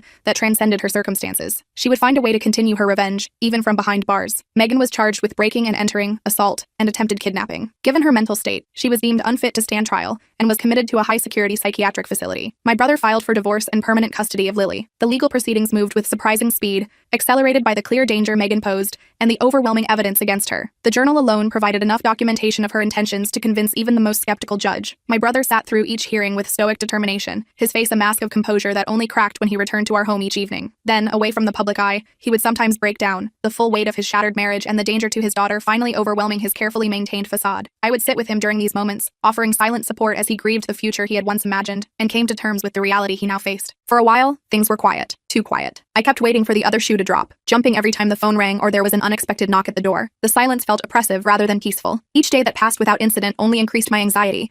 Like the stillness before a storm, I found myself checking and rechecking the locks, testing the security system multiple times a day, scanning the street for unfamiliar cars or faces. Sleep became elusive, my nights punctuated by startling awake at the slightest sound, heart racing, convinced that somehow Megan had found a way back into our lives. My husband tried to reassure me, pointing out the security measures we'd taken, the legal barriers now in place, but he didn't fully understand the depth of my certainty that Megan wasn't finished with us. I had seen it in her eyes, that final promise mouthed through the police car window. This wasn't over. 6 months passed. Lily was thriving, growing into a happy, chubby baby who adored her cousins and had my brother wrapped around her little finger. He'd found a small apartment nearby and was getting back on his feet, though Lily still spent most days with us while he worked. Watching Lily develop brought joy back into our home. She had started crawling, a determined army-style commando crawl that could get her across a room with surprising speed. Her first tooth had appeared, followed quickly by a second, her proud grin showing off the tiny white nubs whenever she smiled. My children doted on her, including her in their games, reading her stories, arguing good-naturedly over whose turn it was to feed her. My oldest son was especially protective, keeping a watchful eye on her during playtime, making sure she didn't put anything dangerous in her mouth. My brother visited every evening after work, his face lighting up when Lily squealed with delight at his arrival. Slowly, gradually, we were building a new normal, a family reshaped by trauma, but healing together. I was just starting to relax when the letters began arriving. Not at our house. Megan wasn't allowed to contact us directly. Instead, they went to my workplace, my children's school, our neighbors, local businesses. Anonymous letters claiming I was abusing Lily, that I had a history of violence, that I was mentally unstable. The first letter appeared in my work mailbox, a plain white envelope with no return address. Inside was a single sheet of paper, the text printed in a generic font to avoid handwriting identification. Did you know the woman caring for baby Lily Jones has violent tendencies? Ask her about attacking a pregnant woman. My hands shook as I read it, immediately recognizing Megan's twisted version of our confrontation. The next day, my son's teacher called me aside at pickup, awkwardly showing me a similar letter that had been sent to the school. Then came the calls from neighbors, from the children's pediatrician, from the local grocery store where we shopped weekly. Each letter contained slightly different accusations, all designed to cast doubt on my character and suggest I was a danger to Lily. Some people ignored them. Others gave us strange looks. A few called Child Protective Services, who had to investigate each claim, no matter how ridiculous. The investigations were humiliating, even though most people who knew us dismissed the letters immediately. A social worker named Tamara came to our home, a apologetic but professional as she explained that they were required to follow up on every report concerning a child's welfare. She interviewed each family member separately, inspected our home, checked Lily for any signs of neglect or abuse. Finding nothing but a well-cared-for baby in a loving environment, she closed the case quickly. But the damage was done. The seed of suspicion had been planted in our community. I noticed parents at school pick up keeping their distance, conversations at the supermarket becoming stilted and brief. The letters had achieved their purpose, isolating us, marking us as somehow suspect. Tamara, our original caseworker, assured us she knew the claims were bogus, but she still had to follow protocol. She sat at our kitchen table, her file open before her, expression sympathetic as she explained the situation. I know these allegations are false, she said, accepting the cup of coffee I offered. But each new report requires a new investigation. It's the law. She was a kind woman in her 50s with salt and pepper hair and eyes that had seen too much genuine child suffering to be fooled by Megan's false reports. The good news, she continued, is that with each investigation finding no evidence of wrongdoing, any future claims from the same source will be viewed with increasing skepticism. She hesitated, then added more quietly, the pattern of reports itself is becoming evidence, not against you, but against whoever is filing them. How is she doing this from a locked facility? I asked my brother in frustration after the third CPS visit in a month. We were sitting on the back porch, watching through the sliding glass door as my children played with Lily on a blanket spread across the living room floor. The baby was attempting to stack plastic rings on a cone, her tiny face scrunched in concentration, while my kids cheered each clumsy effort. The scene was so normal, so peaceful, that the contrast with our conversation felt almost surreal. How could something so innocent be at the center of such malevolence? He shook his head. I don't know. Maybe she has help on the outside? My brother looked troubled, running a hand through his hair in a gesture that had become habitual during times of stress. The thought hadn't occurred to me before, that Megan might have an accomplice, someone who believed her twisted version of events and was willing to act on her behalf. The idea was disturbing, expanding the threat from a contained individual to an unknown network. Who would help someone target a family this way? Who would participate in a campaign against a baby's caregivers? That thought was even more disturbing. Who would help Megan torment us? I felt a chill run through me as I considered the possibilities. A fellow patient she had manipulated? A staff member at the facility who had fallen for her lies? Or someone from her past who shared her distorted view of reality? The not knowing was almost worse than the harassment itself. The feeling that we were being watched, targeted, by someone we couldn't identify or protect ourselves against. I found myself studying faces at the grocery store, analyzing the expressions of delivery people, wondering if each stranger who glanced our way might be the one carrying out Megan's vendetta. We got our answer a week later when Megan's mother showed up at our door. I'd only met her once, at Megan and my brother's wedding. She was a stern woman with the same sharp features as her daughter. The doorbell rang during Lily's afternoon nap. Through the security camera we'd installed, I saw a woman in her 60s standing on our porch, her posture rigid, her expression severe. It took me a moment to place her, to connect this face with the mother of the bride I'd briefly met years ago. Megan's resemblance to her was striking. The same high cheekbones, the same thin-lipped mouth, the same calculating eyes. I hesitated before opening the door, instinctively checking that the security chain was engaged before turning the lock. I want to see my granddaughter, she demanded without preamble. She stood on our front porch, impeccably dressed in an expensive-looking pantsuit, her silver hair styled in a severe bob that framed her face. Her tone was imperious, entitled, as if she were a queen demanding tribute rather than a grandmother requesting a visit. There was no greeting, no acknowledgement of the unusual circumstances, no recognition of the harm her daughter had caused our family, just a demand, issued with the expectation of immediate compliance. I stood firmly in the doorway. I'm sorry, but that's not possible right now. My brother has full custody, and he's not here. The security chain remained in place, creating a barrier between us that seemed to irritate her further. Her eyes narrowed as she assessed me, gaze sweeping from my face to my casual home clothes, making me acutely aware of my messy ponytail and the baby food stain on my shirt sleeve. I resisted the urge to smooth my hair or explain the stain, refusing to be intimidated by her obvious disapproval. Her eyes narrowed. Megan told me what you did to her, how you've turned everyone against her and stolen her baby. The accusation was delivered with such conviction that for a moment I was speechless. The parallel to Megan's delusions was striking. The same narrative of victimhood, the same casting of me as the villain, the same inability to acknowledge reality. It was as if I were speaking to Megan herself, just an older version. The realization sent a chill down my spine. This wasn't just a concerned grandmother. This was the source of Megan's distorted worldview, the original template for her daughter's manipulation tactics. That's not what happened, I said, trying to stay calm. Megan is very ill. She needs help. I kept my voice level, aware that escalating the situation would only reinforce her narrative of me as the aggressor. Behind me, I could hear Lily beginning to stir from her nap, making the soft cooing sounds that usually preceded full wakefulness. I shifted slightly, blocking more of the doorway, instinctively moving to protect the baby from this woman who shared blood with her, but who clearly shared Megan's distorted perception of reality as well. The only sick person here is you, she snapped. Megan warned me about you. Said you'd try to poison me against her too. Her voice rose with each word, color flooding her cheeks as her composure began to crack. The resemblance to Megan in the midst of one of her rages was uncanny. The same pattern of escalation, the same inability to process contradictory information, the same quick leap to anger when challenged. I could see now where Megan had learned these behaviors, how they had been modeled for her throughout her formative years. The realization was both illuminating and deeply disturbing. I realized then where Megan had learned her manipulation tactics. The apple hadn't fallen far from the tree. It was like watching the origin story of Megan's dysfunction play out before my eyes. The same entitled anger, the same refusal to acknowledge reality, the same quickness to cast others as villains in her narrative. This wasn't just a personality quirk or a reaction to stress. This was a generational pattern, a taught and learned way of engaging with the world. Megan hadn't developed her manipulative tactics in isolation. She had absorbed them from this woman who now stood on my porch, demanding access to the next generation. The thought of Lily being exposed to this toxic dynamic, potentially becoming the third generation in this pattern, strengthened my resolve to protect her. I think you should leave, I said, starting to close the door. I kept my voice firm but calm, refusing to provide the emotional reaction she seemed to be seeking. Behind me, Lily's coos had turned to more insistent sounds, signaling she was fully awake and would soon be calling for attention. I needed to end this confrontation quickly, before it could escalate further or disturb the baby. My hand tightened on the door, ready to close it regardless of her response. She stuck her foot in the jam. "I've filed for grandparents' rights. I'll be seeing Lily one way or another, and when I do, I'll make sure she knows exactly what kind of monster her aunt is." Her foot wedged firmly against the closing door, her body leaning forward aggressively into the narrow opening. Her threat was delivered with such venom that spittle flew from her lips, landing on the chain that separated us. The naked hostility in her expression confirmed everything I had suspected. This woman wasn't interested in Lily's welfare. She was interested in continuing Megan's campaign of harassment and manipulation,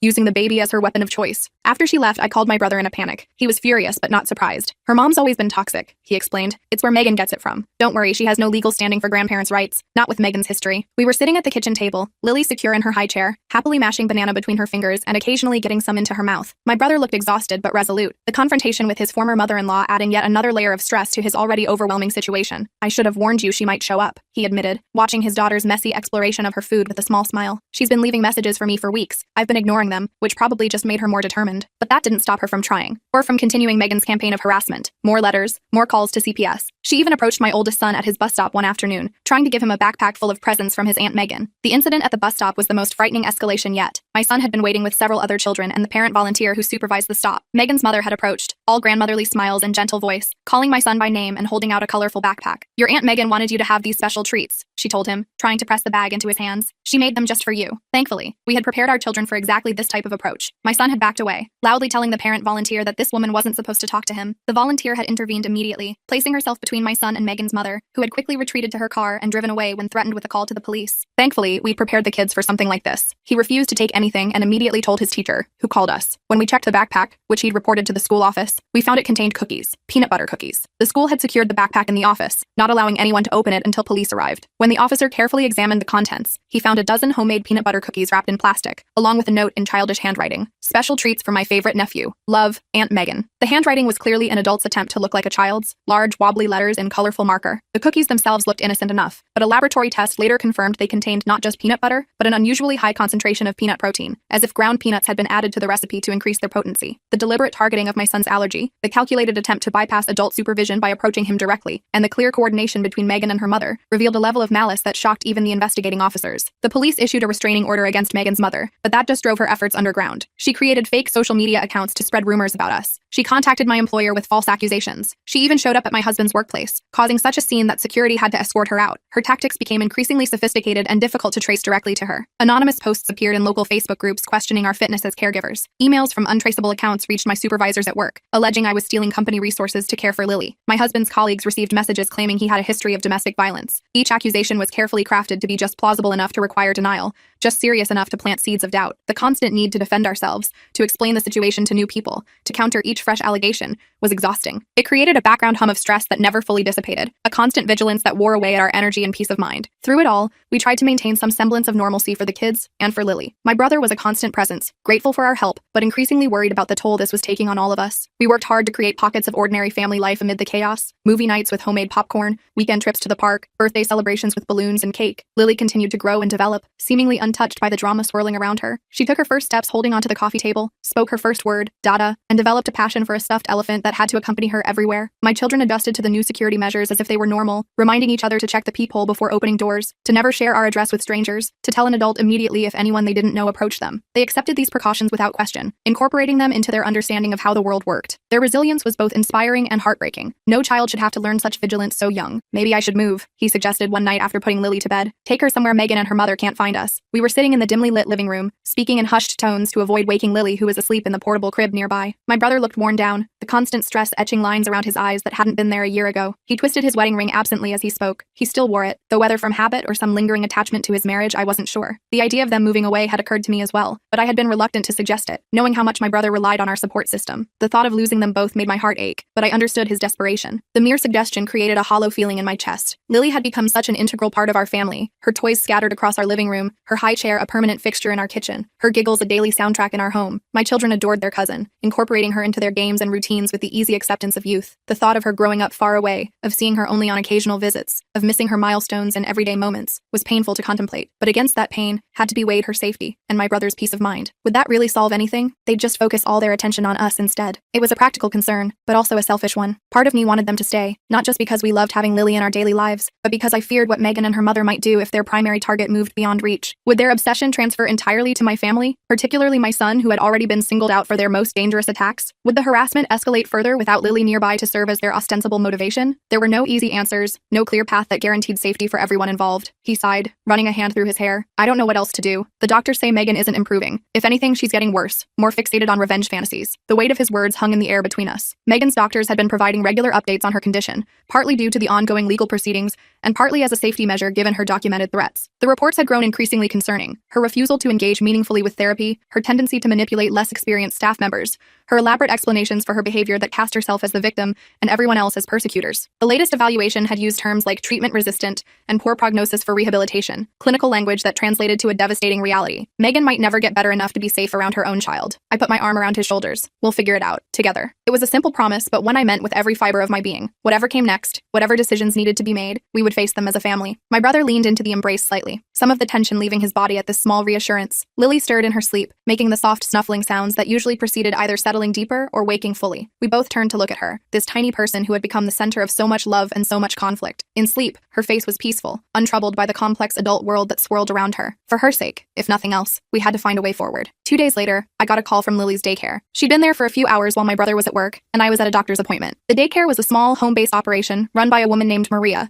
who had been caring for children in the neighborhood for over 20 years. We had chosen it carefully, attracted by the small number of children, the secure fenced yard, and Maria's warm but no-nonsense approach to childcare. She had been fully briefed on the situation with Megan and had strict protocols in place about who could pick up Lily. The caller ID showing the daycare's number in the middle of the day sent an immediate surge of adrenaline through my system. Someone tried to pick up Lily, the director said, her voice shaking. She had ID saying she was you, but Melissa recognized her from the photo you provided of Megan's mother. Maria's voice was usually calm and steady, her years of experience giving her an unflappable demeanor in most childcare crises. The tremor in her words now indicated just how serious the situation was. Melissa was Maria's assistant, a college student studying early childhood education, who helped during the busier hours of the day. The fact that she had recognized Megan's mother from the security photos we had distributed to anyone who cared for Lily was a testament to how seriously they had taken our warnings. My blood ran cold. Is Lily okay? The question came out in a rush, my heart pounding so hard I could feel it in my throat. I was already grabbing my keys, heading for the door, phone pressed to my ear as I moved. The doctor's office where I'd been waiting faded to background noise, the receptionist's concerned look barely registering as I hurried past. Nothing mattered except getting to Lily, confirming with my own eyes that she was safe. She's fine. We called the police, but the woman left before they arrived. Maria's voice steadied somewhat as she assured me of Lily's safety. Melissa noticed something off about the ID right away. It looked real, but the birth date didn't match what we have in our records for you. When she asked for additional identification, the woman got flustered and tried to insist we were wasting time, that you were in a hurry. That's when Melissa recognized her and I called the police. In the background, I could hear the normal sounds of the daycare. Children playing, a cartoon theme song, the clatter of toys, ordinary sounds that now seemed precious in their normalcy, a reminder of the innocent world we were fighting to preserve for Lily. I rushed to the daycare, called my brother, and brought Lily home, my hands shaking so badly I could barely buckle her car seat. This had gone beyond harassment. They were trying to kidnap Lily now. The drive from the daycare to our house was the longest 15 minutes of my life, though in reality, I probably broke several speed limits getting there. Lily sat in her car seat, babbling happily and playing with a small stuffed rabbit, completely unaware of how close she had come to being taken. I kept glancing at her in the rearview mirror, reassuring myself that she was really there, really safe. My brother met us at the house, having left work the moment I called. His face was ashen as I recounted what had happened, his hands shaking as he lifted Lily from her car seat and held her close, burying his face in her curls as if to convince himself she was truly unharmed. The police took it seriously this time. They increased patrols in our neighborhood and issued another restraining order against Megan's mother, but we knew paper wouldn't stop her. The officers who responded were thorough and concerned,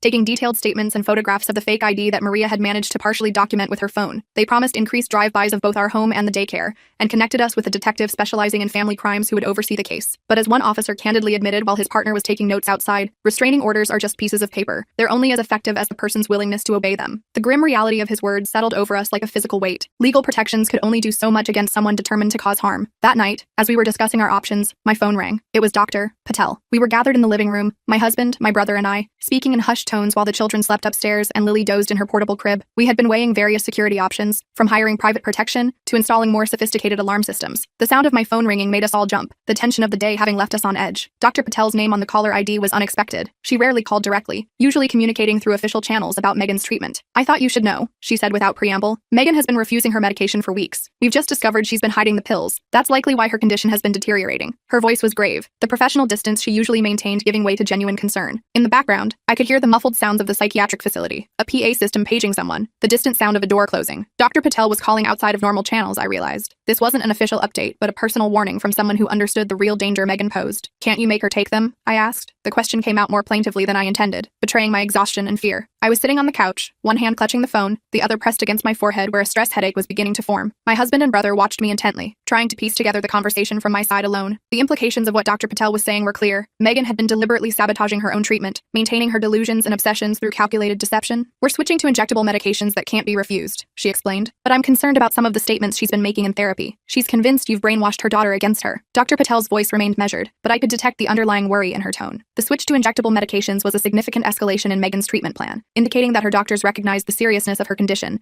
and her resistance to conventional approaches. It was both reassuring that they were taking stronger measures and alarming that such measures were necessary. The content of Megan's delusions was evolving, it seemed, incorporating new elements as Lily grew and developed away from her influence. Lily is 9 months old, I said incredulously. She can barely say data, let alone understand brainwashing. I couldn't keep the note of disbelief from my voice. The absurdity of the accusation would have been almost comical in another context. The idea that a baby who was just mastering the concept of object permanence could be brainwashed against anyone. But coming from Megan, filtered through her distorted perception of reality, the claim took on a more sinister quality. It represented yet another justification for her fixation on regaining control of Lily, another piece of her narrative casting me as the villain who needed to be overcome. I know, that's why I'm concerned. Megan's grip on reality is slipping, and she's been making some disturbing statements about your son as well. The shift in focus from Lily to my son sent a fresh wave of alarm through me. I straightened on the couch, suddenly alert, my free hand gripping the cushion beside me. My husband noticed the change in my posture and moved closer, placing his hand on my shoulder in silent support. My brother's expression darkened, his jaw tightening as he anticipated bad news. The mention of my son in this context could only mean one thing. Megan's obsession with his allergy had not faded with time and distance. A chill ran down my spine. What kind of statements? The question came out barely above a whisper, though I already knew the answer in my heart. Megan's fixation on my son's peanut allergy had been consistent from the beginning. The deliberate exposure to allergens, the taunting gifts, the cookies sent to his bus stop. It was a vulnerability she had identified and targeted repeatedly, a way to hurt me by threatening what I loved most. The fact that she was still focused on this particular avenue of attack, even while confined in a secure facility, spoke to the depth of her obsession. Dr. Patel hesitated. She seems fixated on the idea that if your son were no longer in the picture, everything would go back to normal. I've reported this as a potential threat, but I wanted to warn you directly as well. The clinical language couldn't disguise the gravity of what she was saying. Megan wasn't just fantasizing about regaining custody of Lily anymore. She was actively contemplating harm to my child as a means to that end. The euphemism, no longer in the picture, hung in the air, its implications chilling. This wasn't just harassment or intimidation. It was a potential death threat against a child. My child. I felt the blood drain from my face, my hand going numb around the phone as Dr. Patel's words sank in. After that call, we went into full lockdown mode again. The kids stayed home from school. We hired a security company to install cameras and motion sensors. My brother took emergency leave from work to stay with us. Our home transformed once more into a fortress, but with even more stringent measures than before. The security company worked through the night, installing state-of-the-art equipment that would alert us to any approach to the house. We established a safe room in the basement, stocked with emergency supplies and a dedicated phone line. We created code words and signals the children could use if they felt unsafe. We changed our routines completely, shopping at different stores, taking different routes when we had to leave the house, varying our schedules to be unpredictable. The children accepted these changes with the resilience of youth, turning some of the security measures into games to make them less frightening. But I could see the strain in their eyes, the wariness that no child should have to carry. 3 tense days passed, then 4, a week. Nothing happened. The police checked in regularly, but there was no sign of Megan's mother. Even the anonymous letters stopped. The silence was almost more unnerving than the active harassment had been. Each day that passed without incident stretched our nerves tighter, the anticipation of what might come creating a constant low-grade anxiety that permeated everything. We jumped at unexpected sounds,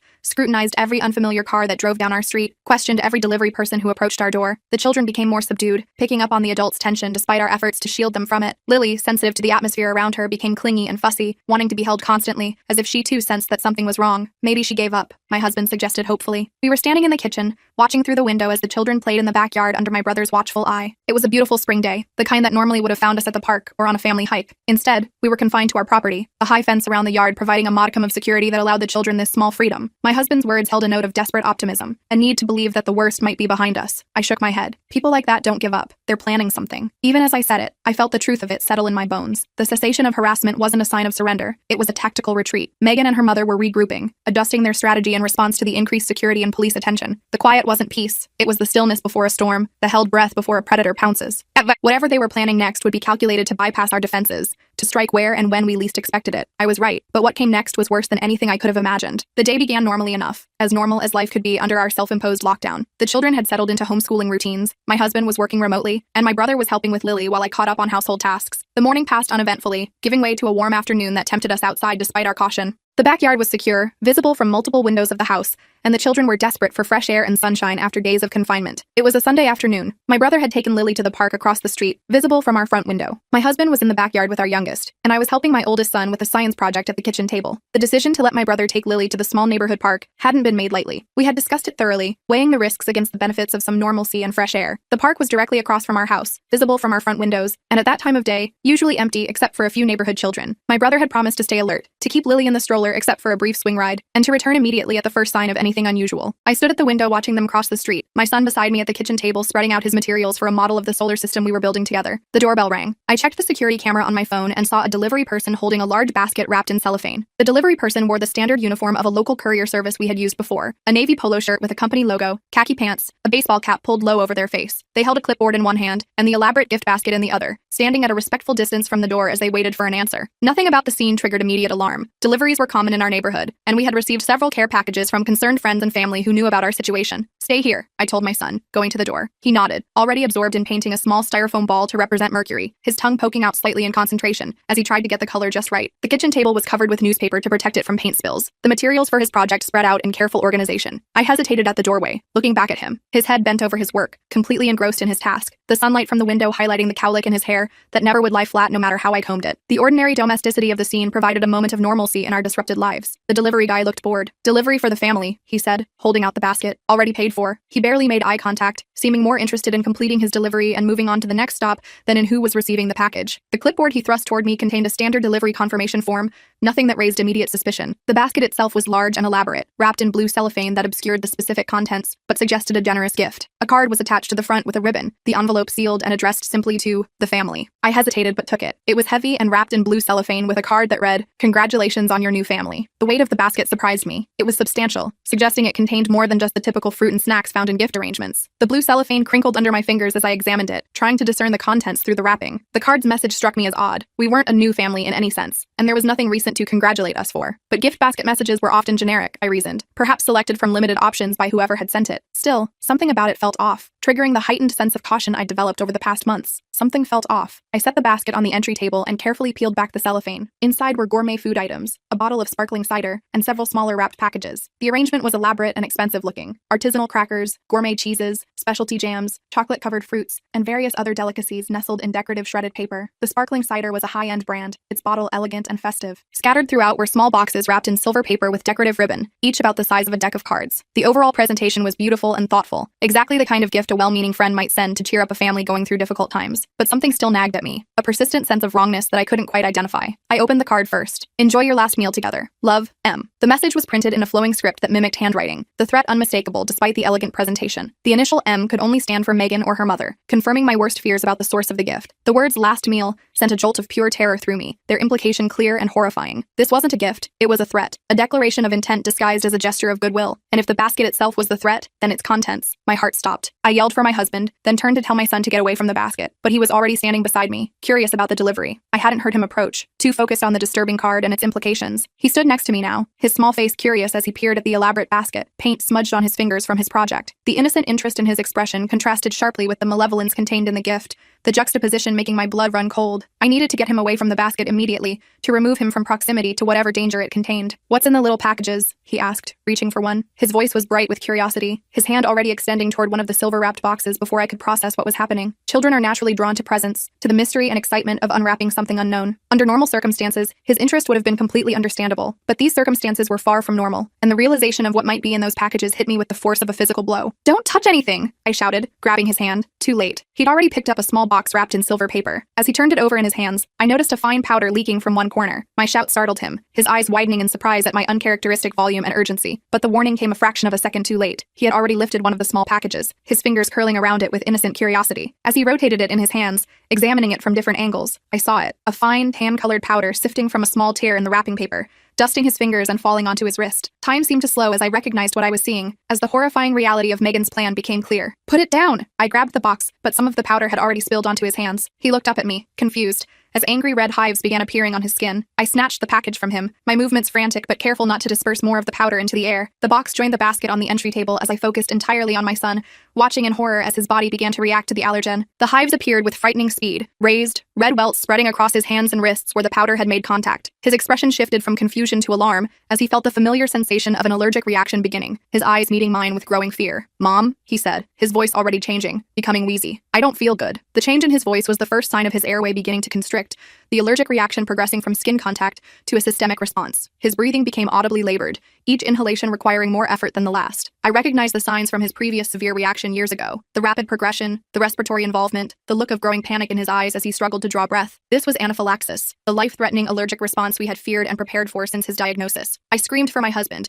grabbed my son's EpiPen from the kitchen drawer, and jabbed it into his thigh as he began gasping for air. My husband ran in, took one look at the situation, and called 911. My scream echoed through the house, raw with terror and urgency. I ran to the kitchen, yanking open the drawer where we kept his emergency medication, my hands shaking so badly I nearly dropped the EpiPen as I removed it from its case. My son had followed me, his steps already unsteady, his breathing becoming more labored with each passing second. I guided him to sit on the kitchen floor, quickly removed the safety cap from the auto-injector, and pressed it firmly against his outer thigh, holding it in place for the full 10-second count as the epinephrine was delivered into his muscle. He winced at the injection but didn't cry out, a worrying sign that he was focusing all his energy on breathing. My husband appeared in the doorway, alerted by my scream, his expression shifting from confusion to horror as he assessed the situation. Without needing explanation, he pulled out his phone and dialed emergency services, his voice steady despite the fear evident in his eyes as he reported a severe allergic reaction and our address. He knelt beside our son, taking his hand, his presence providing comfort while I monitored the effectiveness of the epinephrine. "Peanut powder," I told him, already reaching for the second EpiPen we kept as backup. It was in the gift basket. The words came out between ragged breaths, my own body responding to the adrenaline surge of the emergency. My husband's face darkened with understanding and rage as the pieces fell into place. The mysterious delivery, the powder, our son's reaction. He squeezed our son's hand reassuringly while maintaining his composed tone with the 911 operator, providing our son's medical history and details about the allergen exposure. In the background, I could hear our youngest child calling from the backyard, confused about why his father had suddenly run inside. The second EpiPen was in my hand, ready if the first injection didn't reverse the symptoms quickly enough. The ambulance arrived in minutes, but they felt like hours. My son's face was swollen, his breathing labored despite the epinephrine. The paramedics rushed him into the ambulance, letting me ride along while my husband stayed with our youngest, and called my brother to warn him. The wail of sirens announced their arrival, the flashing lights casting eerie patterns through our front windows. The paramedics moved with practiced efficiency, assessing my son's condition, administering oxygen, checking his vital signs, and preparing him for transport. His face had swollen significantly, his features distorted by the allergic response, his lips taking on a bluish tinge that terrified me. The epinephrine had slowed the progression of symptoms but hadn't reversed them completely, a sign of how severe this reaction was. They lifted him onto a stretcher, his small body looking impossibly fragile against the stark white sheets and medical equipment. In the ambulance, I held his hand while the paramedics worked around us, the vehicle's siren clearing a path through traffic as we raced toward the hospital. My son's eyes found mine, wide with fear but trusting that I would make everything okay. I forced a reassuring smile, squeezing his hand gently, promising him that he would be fine even as my own heart raced with fear. The paramedic monitoring his oxygen levels gave me occasional updates. His saturation was low but stable, his heart rate elevated but strong. Small comforts in a situation that felt anything but comforting. At the hospital, they took my son straight to the emergency room. I paced the waiting area, calling the police to report what had happened. They sent officers to our house to secure the gift basket as evidence and took my statement at the hospital. The emergency department was a blur of activity, doctors and nurses moving quickly, medical terminology being exchanged over my son's bed, IV lines being established, medications being administered. I was gently but firmly directed to the waiting area, assured that they needed space to work and would update me as soon as possible. The waiting room was surprisingly quiet for a Sunday afternoon, just a few other families sitting in uncomfortable chairs beneath fluorescent lights. I paced the length of the room repeatedly, unable to sit still, my phone pressed to my ear as I reported the incident to the police. The officer who took my statement was professional but compassionate,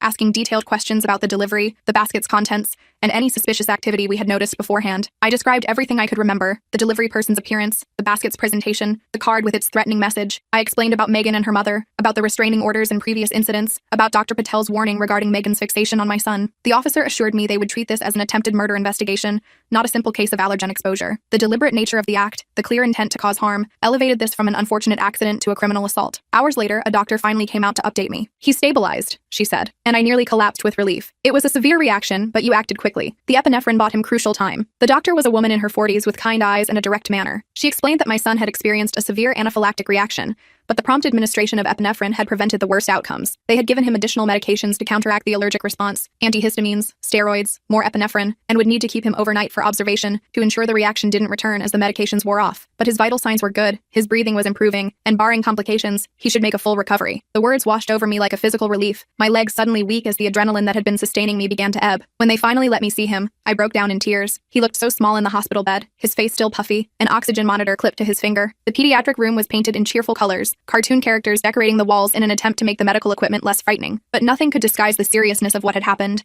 The IV line in his arm delivering fluids and medication, the monitor tracking his heart rate and oxygen levels, the lingering swelling that distorted his familiar features. His eyes were closed when I entered, but they fluttered open at the sound of my approach. Despite everything, he managed a small smile when he saw me, his resilience breaking through my carefully maintained composure. The tears came then, hot and unstoppable. Relief and lingering fear and love all mingled together as I took his hand in mine. "Hey, buddy," I said, taking his hand. He gave me a weak smile. I wiped away my tears quickly, not wanting to frighten him with the depth of my emotion. His hand felt small and warm in mine, his fingers curling around my own in a gesture of trust that made my heart ache. The swelling in his face had begun to subside, revealing more of his familiar features. Though his eyes remained puffy and his lips slightly enlarged, he looked exhausted, the ordeal having drained his energy completely, but the dangerous blue tinge was gone from his skin, replaced by his normal color. "Did I get peanuts again?" His voice was hoarse but stronger than it had been in the ambulance, the wheezing quality diminished by the medications and oxygen. The question was asked matter-of-factly, without accusation or self-pity, just a child trying to understand what had happened to his body. The simplicity of it, the innocent acceptance that sometimes his body betrayed him in this particular way, made my throat tighten with fresh emotion. He had lived with this allergy for most of his life, had adapted to its limitations and dangers with a grace that sometimes made me forget how heavy a burden it was for a child to carry. I nodded, not trusting myself to speak. Words seemed inadequate in that moment. How could I explain to my child that someone had deliberately tried to harm him, had calculated and planned and executed an attack designed to exploit his vulnerability? How could I maintain his sense of safety in a world where such malice existed? So I simply nodded, squeezing his hand gently, letting him know I was there, that he was safe now, that I wouldn't leave his side. The unspoken communication between us, the reassurance in my touch, the trust in his eyes, said more than words could convey. "Was it Aunt Megan?" he asked, surprising me with his perception. Children perceive more than we give them credit for, picking up on tensions and connections that adults sometimes try to shield them from. My son had clearly understood more about the situation with Megan than I had realized, had drawn his own conclusions about the source of danger in our lives. His question wasn't fearful but curious, seeking confirmation of a pattern he had already recognized. It was a reminder that despite our efforts to protect him, he was developing his own understanding of the complex adult world around him. "We think so," I admitted, "but you're safe now." I chose honesty, delivered as gently as possible. He deserved the truth, even if it was difficult, even if it confirmed that someone who should have cared for him had instead tried to hurt him. But I balanced that truth with reassurance. The danger had passed. He was surrounded by people who would protect him. His safety was our highest priority. He nodded solemnly, processing this information with the remarkable adaptability of childhood. Then he asked if his brothers and sister were okay, if Lily was safe, his concern immediately turning to others despite his own ordeal. His compassion in that moment, his instinct to worry about his family even from a hospital bed, filled me with a fierce pride that momentarily overshadowed my fear and anger. The police confirmed what we already knew. The delivery had been arranged by Megan's mother using a fake name. The basket contained multiple items laced with peanut products, including the powder that had spilled on my son's hands. The investigation moved quickly, the evidence overwhelming. The delivery service had records of the order, placed online using a prepaid credit card, but traced to an IP address associated with Megan's mother's home computer. The basket itself had been assembled at a local gift shop, where the owner remembered the particular customer, who had insisted on including the small wrapped packages she had brought herself, claiming they were special chocolates for her grandchildren. Laboratory analysis confirmed that the powder contained concentrated peanut protein, essentially pure allergen in a form designed to disperse easily and be absorbed through skin contact. The other wrapped packages contained similar hazards: cookies with ground peanuts, candies with peanut butter centers, even what appeared to be a harmless stuffed toy that had been dusted with peanut powder. The deliberate, calculated nature of the attack was undeniable. They issued an arrest warrant for her immediately. They found her 2 days later trying to cross the state line. In her car were detailed notes about our family's schedule, more peanut products, and most disturbingly, a crude plan to start a fire at our house that mentioned eliminating the allergic problem once and for all. The arrest itself was anticlimactic, a routine traffic stop for a broken taillight that revealed her identity when the officer ran her license. She had been driving north, apparently heading for a neighboring state where she had a sister living in a remote area. The contents of her car revealed the full extent of her plans, not just the attempt that had already occurred, but future attacks she had been preparing to carry out. The notebook found in her glove compartment contained surveillance notes about our comings and goings, detailed observations about which windows we left open, which doors we used most frequently, even which bedroom belonged to which child. The fire plan was the most chilling discovery, a crude diagram of our house with arrows indicating entry points and accelerant placement, with specific notation about ensuring my oldest son's room was targeted first. The phrase eliminating the allergic problem was underlined multiple times, the words pressed so deeply into the paper that they were visible from the reverse side. She was arrested and charged with attempted murder, along with a host of other charges. During questioning, she admitted that she'd been helping Megan all along, smuggling in phones during visits, sending the letters, stalking our family, all because she believed we had stolen Lily and turned everyone against her daughter. The interrogation video was shown to us by the detective handling the case, a courtesy extended because of the seriousness of the crimes and our right to understand the threat we had faced. Megan's mother sat at a metal table in an interview room, her previously immaculate appearance disheveled from her time in holding, but her demeanor still imperious, still convinced of her righteousness. She spoke freely, almost proudly, of how she had assisted her daughter, describing the elaborate system they had developed for communication, the code words they used in their seemingly innocent conversations during visits, the plans they had formulated together. Her confession wasn't motivated by remorse, but by a desire to justify her actions, to explain the twisted logic that had led her to target a child with a deadly allergy. "They took everything from my daughter," she said repeatedly, her voice cold and certain. "They turned her husband against her, they stole her baby, they locked her away, they deserved what was coming to them. With Megan's mother in jail and Megan herself under stricter supervision at the psychiatric facility, we finally had a moment to breathe. My son recovered fully from the allergic reaction, though the psychological scars ran deeper. He was afraid to open packages, suspicious of food he hadn't seen prepared. The physical symptoms resolved within days. The swelling subsided, the hives disappeared, his breathing returned to normal. But the emotional impact lingered in ways that broke my heart to witness. He would freeze at the sound of the doorbell, his body tensing as if preparing for danger. He began checking and rechecking food labels, even for products he had eaten safely many times before. At restaurants, he would watch anxiously as servers approached with our meals, visibly relaxing only after I had verified his food was safe. He developed a new bedtime ritual of checking under his bed and in his closet, not for monsters, but for anything dangerous that might have been hidden there. These new anxieties were the invisible wounds of trauma, harder to treat than the physical reaction had been. My brother was devastated by how close we'd come to tragedy. "This is all my fault," he said one night after the kids were in bed. "I brought her into your lives." We were sitting on the back porch, the spring evening mild and fragrant with blooming flowers. Lily had been put to bed hours earlier. The older children finally settled after their bedtime routines. My brother sat hunched in an Adirondack chair, his posture reflecting the weight of guilt he carried. The outdoor lights cast long shadows across the yard, the peaceful scene at odds with the heaviness of our conversation. He looked older than his years, the events of the past months having etched permanent lines around his eyes and mouth. "You couldn't have known," I told him, though part of me had wondered how he'd missed the red flags early in their relationship. It was true that he couldn't have predicted the extent of Megan's disturbance, the depth of her capacity for harm, but there had been signs, small inconsistencies in her stories, moments of disproportionate anger, manipulative tactics that had been dismissed as personality quirks or stress responses. I had noticed some of them during their visits, had felt occasional unease that I had pushed aside out of respect for my brother's choices. Now, with the benefit of hindsight, those moments seemed like glaring warnings we had all chosen to ignore. But voicing that thought wouldn't help my brother now. He was already drowning in self-recrimination, already punishing himself more harshly than anyone else could. "I should have listened to you sooner," he insisted. "About the peanut butter, about everything. I was so blind." His voice broke on the last word, his hands clenching into fists on his knees. The memory of that first confrontation over the peanut products in our kitchen seemed distant now, belonging to a different lifetime when the threat had still been abstract, still deniable. How differently things might have unfolded if he had recognized the deliberate nature of Megan's actions then, if he had been able to see past his love for her to the danger she represented. But love is a powerful blinder, and Megan had been skilled at presenting her behavior as misunderstood, rather than malicious. The truth was, we all had been blind in different ways. I'd given Megan second chances she didn't deserve. I'd ignored my instincts when they screamed that something was wrong. I'd prioritized family peace over my children's safety. Never again. My own guilt was a constant companion now. The knowledge that I had allowed Megan back into our lives after the first incident,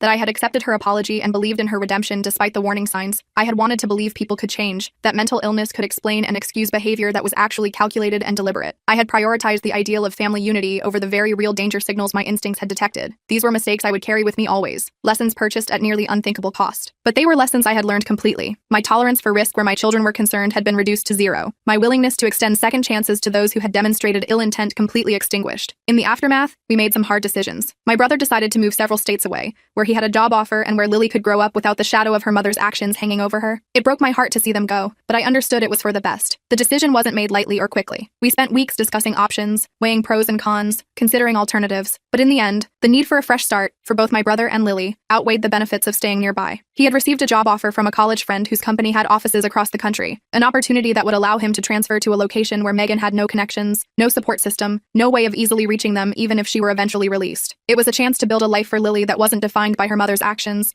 where she wouldn't grow up known as that poor child whose mother tried to unalive her cousin. The distance would be painful for all of us. The separation from a niece and cousin we had come to love deeply, a genuine loss. But it was a sacrifice made for Lily's future, for her chance at normalcy. "We'll visit," he promised. "And when Lily's older, I'll make sure she knows the truth about all of it." We stood in the driveway on their last morning, the car packed with essentials for the long drive ahead. Lily sat in her car seat, happily babbling and playing with a stuffed elephant, oblivious to the significance of the moment. My children clustered around the car, taking turns saying goodbye to their cousin, making her laugh with silly faces and promises of video calls. My brother and I stood slightly apart, the weight of the moment heavy between us. His promise was both reassurance and acknowledgement, that distance wouldn't sever our connection, that Lily would know her extended family despite the separation, that the truth would not be hidden from her when she was old enough to understand it, not the sanitized version that would protect Megan's image, but the real story of what had happened and why they had needed to leave. The night before they left, as I rocked Lily one last time, I whispered promises in her ear, that she was loved, that none of this was her fault, that she would always have a place in our family, no matter what. The nursery was dimly lit, just a small nightlight casting a gentle glow across the room. Lily was heavy and warm in my arms, her eyes fighting sleep despite the late hour, as if she sensed the significance of this last bedtime routine. I held her close, breathing in the sweet baby scent of her hair,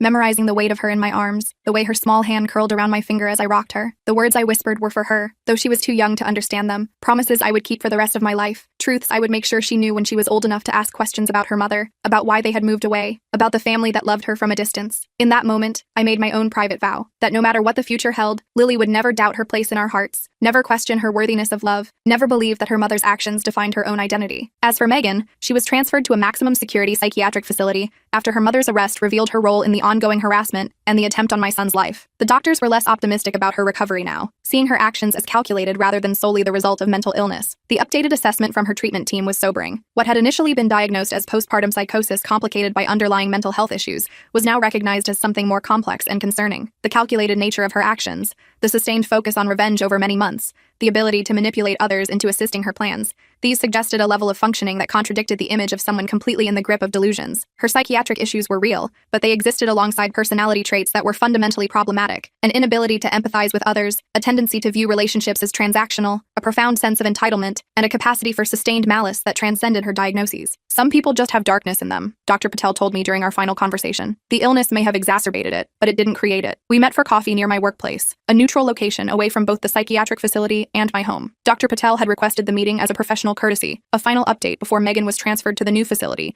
and her case assigned to a different treatment team. The cafe was busy with the morning rush, the background noise of espresso machines and casual conversations creating a buffer of privacy around our table. Dr. Patel looked tired but composed, her professional demeanor softened somewhat by the setting and the circumstances. Her words weren't clinical, but human, an acknowledgement that some aspects of human behavior exist beyond the explanatory power of diagnostic categories, that sometimes the darkness in a person's actions reflects something fundamental about their character, rather than an illness that can be treated and cured. I thought about Megan's journal, about the calculated cruelty I'd seen even before her breakdown, about how she targeted my son's allergy from the very beginning, not out of ignorance but malice. The journal entries flashed through my mind, the cold, deliberate planning, the satisfaction in describing potential harm, the absence of empathy or remorse. Those words hadn't been written in the grip of psychosis. They had been composed with clear intent, with awareness of consequences, with purposeful malice. The peanut butter incidents hadn't been impulsive acts born of pregnancy cravings or misunderstanding. They had been calculated attempts to cause harm, to exploit a known vulnerability, to assert power through fear. Understanding this distinction didn't lessen the tragedy of the situation, but it did clarify the nature of the threat we had faced. Not just a woman struggling with mental illness, but someone whose illness had provided cover and justification for a capacity for cruelty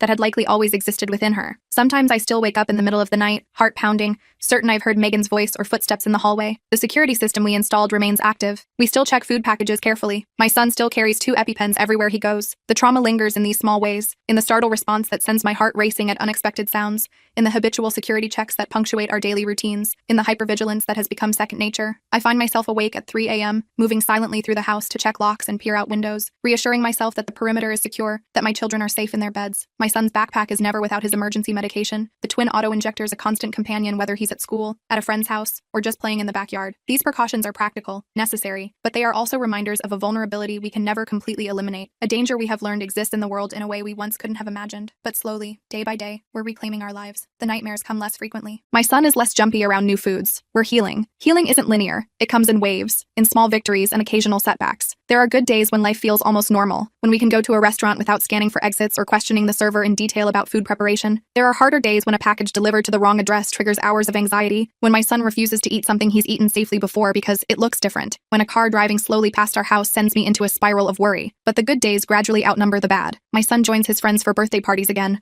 armed with his own safe snacks and the knowledge that we're just a phone call away. We take family vacations, venturing further from home each time, expanding our comfort zone inch by inch. We laugh more easily, jump less frequently, sleep more soundly. These are the markers of recovery, the signposts that tell us we're moving forward even when the path seems uncertain. And Lily? She's thriving in her new home, growing into a happy, healthy toddler who video chats with her cousins every weekend. My brother sends photos constantly. Lily's first steps, her first words, her first day of preschool. Sometimes I see shadows of Megan in her features, but never in her spirit. The weekly video calls have become a cherished ritual, the children gathering around the computer screen to share their news and hear Lily's latest adventures. Technology bridges the physical distance, allowing us to remain present in each other's lives despite the miles between us. Lily is walking now, running even, her personality emerging more distinctly with each passing month. She's stubborn and funny, creative and kind, a unique individual forging her own identity separate from the circumstances of her birth. Sometimes when she smiles a certain way or tilts her head in concentration, I catch glimpses of Megan in her features, the shape of her eyes, the curve of her cheek, genetic echoes that can't be erased. But these physical resemblances are surface deep only, in all the ways that matter, in her joyful approach to life, her genuine affection for others, her open and trusting nature. She couldn't be more different from her mother. That's the strange thing about family. Sometimes the people who should love you the most are the ones ones who hurt you the worst. And sometimes the family you build from the ashes of betrayal is stronger than the one you were born into. This hard-won wisdom has reshaped my understanding of what family truly means. Blood relationships carry weight, but they aren't guarantees of love or safety or belonging. True family is defined by actions, by choices made daily to protect and nurture and support one another. The bonds we've forged through crisis, between my children and their cousin, between my brother and my husband, between all of us who stood together against a threat we never expected, have a strength that comes from being tested and proven. We chose each other, again and again, when it would have been easier to retreat into self-protection. We prioritized love over fear, connection over isolation, hope over bitterness. And in doing so, we created something that transcends traditional definitions of family. A community of care built on a foundation of shared experience and mutual commitment. I don't know if Megan will ever truly recover, or if she'll spend the rest of her life in institutions. I don't know if she'll ever understand the damage she caused or feel genuine remorse for her actions. Part of me hopes she does, if only for Lily's sake. These are questions without answers, uncertainties we've learned to live with. Megan's future remains a variable outside our control. Whether treatment will eventually allow her some measure of stability, whether she will ever develop the capacity for empathy that would allow true understanding of the harm she caused, whether she will remain a danger to others, or find some path to redemption. I've made peace with not knowing, with focusing instead on what I can control, creating a safe and loving environment for my children, supporting my brother as he raises Lily, maintaining the boundaries necessary to protect our family from further harm. And yes, sometimes I do hope for Megan's recovery, not out of forgiveness or a desire for reconciliation, but because someday Lily will ask questions about her mother, will seek to understand her own history. Having a mother who found her way to genuine remorse and healing would be easier for Lily to process than the alternative. But I do know this. No matter what happens, no matter what new challenges come our way, we'll face them together, as a family. The family we chose, not the one that tried to destroy us. This is the certainty I hold on to, the foundation that supports everything else. We have been tested in fire and emerged stronger, more resilient, more aware of both our vulnerability and our strength. We understand now that safety isn't guaranteed, that love sometimes requires fierce protection, that family is defined by actions rather than blood. These are difficult lessons, purchased at tremendous cost, but they have equipped us to move forward with clear eyes and open hearts. Whatever the future holds, whether Megan remains institutionalized or someday re-enters society, whether new threats emerge or old wounds reopen, we will navigate it together, drawing on the bonds we forged through adversity, not just surviving, but thriving, not just enduring, but growing, not just a collection of individuals connected by circumstance, but a true family, chosen and cherished and committed to one another's well-being. This is our victory, our redemption, our path forward, together.